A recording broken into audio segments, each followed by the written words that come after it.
राजा पृथु ने कहा, हे नारद जी, आपने कृष्णा और वेणी नदी के तट पर बनी और कल्हा ने जिस प्रकार मुक्ति पाई वह सारी कथा हमको सुनाई।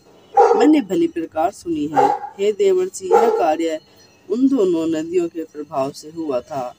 यह इस क्षेत्र के प्रभाव से हुआ था। कृपा करके मुझे यह बताने की कृपा कीजिए, क्योंकि मुझे संदेह है। देवर्षि नारद बोले, कृष्णा नदी साक्षात भगवान श्री कृष्णचंद्र जी महाराज का शरीर और वेणी नाम वाली नदी भगवान शंकर का शरीर है। इन दोनों नदियों के संगम का महात्म्य श्री ब्रह्मा जी भी वर्णन करने में असमर्थ है। फिर भी चूंकि आपने पूछा है, तो मैं आपको इनकी उत्पत्ति का वृतांत सुनाऊंगा। ध्यान पूर्वक सुनिए। सातशुक मनवंतर के आरंभ में श्री ब्रह्मा जी ने सहस्र पर्वत के शिखर पर यज्ञ करने का निश्चय किया। वह सब देवताओं, भगवान विष्णु, भगवान शंकर और यज्ञ की सारी सामग्री लेकर उस पर्वत के शिखर पर गए। तब महर्षि भृगु आदि ऋषियों ने वहां ब्रह्म मुहूर्त में उन्हें दीक्षा देने का विचार किया। उसके बाद उन्होंने श्री ब्रह्मा जी की पत्नी स्वरा को बुलावा भेजा। वह बड़ी आहिस्ता आहिस्ता आ रही थी। इसी बीच में श्री भृगु जी ने भगवान विष्णु से पूछा, हे प्रभु, आपने स्वरा को शीघ्रता से बुलाया था, वह क्यों नहीं आई? यदि ब्रह्मा मुहूर्त टल गया तो फिर दीक्षा का कार्य कैसे होगा? इस पर भगवान विष्णु ने कहा, यदि स्वरा यथा समय यहाँ न आई तो आप गायत्री को ही स्त्री मानकर दीक्षा विधान कर दीजिएगा। क्या गायत्री पुण्य कर्म में ब्रह्मा जी की स्त्री नहीं हो सकती? नारद जी बोले, भगवान विष्णु ने भगवान शंकर की बात का समर्थन किया। यह बात सुनकर भृगु जी ने गायत्री को श्री ब्रह्मा जी की दाई ओर बिठाकर दीक्षा विधान आरंभ कर दिया। ऋषि मंडल गायत्री को दीक्षा दे ही रहा था, इतने में स्वरा भी यज्ञ मंडल में आ पहुंची। श्री ब्रह्मा जी के पहलू में गायत्री को देखकर ईर्ष्या से क्रोध करके कहने लगी। स्वरा ने कहा, जहाँ अपूज्यों की पूजा होती है और पूज्यों की अप्रतिष्ठा होती है, वहाँ पर दुर्भिक्ष, मृत्यु तथा भय तीनों अवश्यमेव हुआ करते हैं।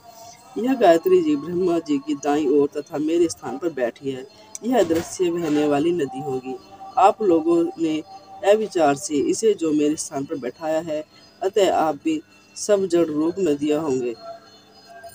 नारद जी ने महाराज पृथु से कहा, हे राजन, इस लाल बबू का होकर अपने होठ काटने लगी। देवताओं के मना करने पर भी उसने उठकर स्वरा को श्राप दे दिया। गायत्री ने कहा, ब्रह्मा जी तुम्हारे जैसे पति है, वैसे ही मेरे पति है। तुमने व्यर्थ ही श्राप दिया है, अतः तुम भी नदी हो जाओ। नारद जी ने कहा, तब तो देवताओं में खलबली सी मच गई। वह स्वरा को दंडवत प्रणाम करने लगी, कहने लगी, हे देवी, तुमने जो ब्रह्मा आदि सब देवताओं को शाप दिया है, इसी यदि हम सब जड़ रूप नदियां हो जाएंगे तो फिर निश्चय ही यह तीनों लोग नष्ट हो जाएंगे, क्योंकि यह शाप तुमने बिना विचारे दिया है, अतएव तुम इसको वापस ले लो। स्वरा ने कहा, हे देवतागण, चूंकि आपने यज्ञ के आरंभ में गणेश पूजन नहीं किया है, इसलिए यह विघ्न उपस्थित हो गया है।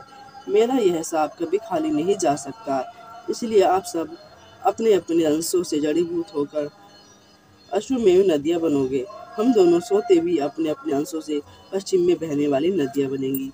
देवर्षि नारद जी ने राजा पृथु से पूछा। स्वरा यह वचन सुनकर सभी देवता, विष्णु, शंकर आदि अपने अपने अंशों से नदियां बन गए। भगवान विष्णु के अंश से कृष्णा, भगवान शंकर के अंश से वेणी तथा श्री ब्रह्मा जी के अंश से ककुदमवती नाम वाली नदियां उत्पन्न हो गई। सभी देवताओं ने अपने अंशों को जड़ बनाकर वहीं सहर पर्वत पर फेंक दिया। फिर उन लोगों के अंश अलग अलग नदियों के रूप में बहने लगे। देवताओं के अंशों से पूर्व वाहिनी तथा उनकी स्त्रियों के अंशों से सैकड़ों व हजारों की संख्या में पश्चिम वाहिनी नदियां उत्पन्न हो गई। गायत्री और स्वरा दोनों पश्चिम वाहिनी नदियां होकर एक साथ बहने लगी। दोनों का नाम सावित्री पड़ा। श्री ब्रह्मा जी ने उस यज्ञ स्थल पर भगवान विष्णु और भगवान शंकर की स्थापना की। दोनों देवता महाबल तथा अति बल के नाम से विख्यात हुए। हे राजन, कृष्णा और वेणी नदी की उत्पत्ति का वर्णन जो मनुष्य सुनेगा, उसको उनके दर्शन व स्नान का फल प्राप्त होगा। जय श्री राधे। बोलो विष्णु भगवान की जय।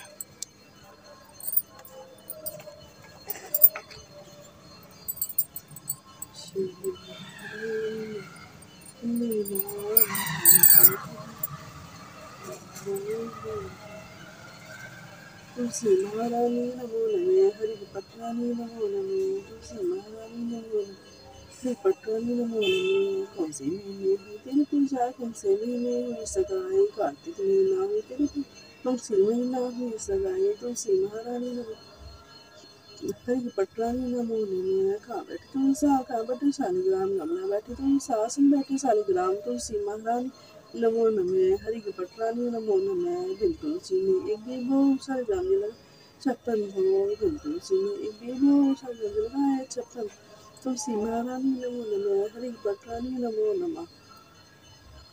बोलो तुलसी मैया की जय, मेरी रानी की जय, बोलो कार्तिक महाराज की जय। वीडियो पसंद आए तो वीडियो को लाइक और शेयर करें, चैनल को सब्सक्राइब करें। राधे राधे, जय श्री कृष्ण।